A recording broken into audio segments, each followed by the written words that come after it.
how to cash out crypto on Binance through P2P Express to your local bank. Hello everybody, welcome back to my channel. This is me Binance, and today I'll guide you on how you can cash out crypto easily through P2P Express on Binance to your local bank. Well, the process itself is pretty simple and pretty easy, so let me guide you through.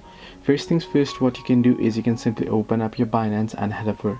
Then you want to simply head over to the trades option at the bottom of your screen. From here, from the top, you want to tap on P2P and head over to P2P. Now what you want to do first is you want to tap on the little option that will show at the top, and you'll basically be on P2P, right? Then you want to tap on it at the top, and then you want to switch to Express. Once you switch to Express, what you can do is you can select your currency that you wish to receive by tapping at the currency at the top right corner and selecting it. Once you select it, you can select buy or sell.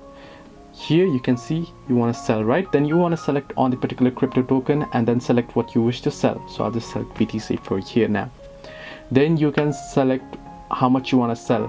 Now before this, make sure to transfer your crypto to your P2P wallet, right? Once you have transferred it, then you want to select how much you want to sell, and then you want to select payment method. And once you do so, you can see you can transfer funds to your funding wallet, and you can do so here. Now I don't have sufficient balance. You can easily go ahead and you'll get the option to bank transfer. Then you can select the bank option and then go ahead and easily enter in your bank details and withdraw it there. So this is how you can easily cash out crypto through P2P Express on Binance to your local bank. Hope this helped you. Do like and subscribe, and do not forget to leave a comment down below if you have any further issues.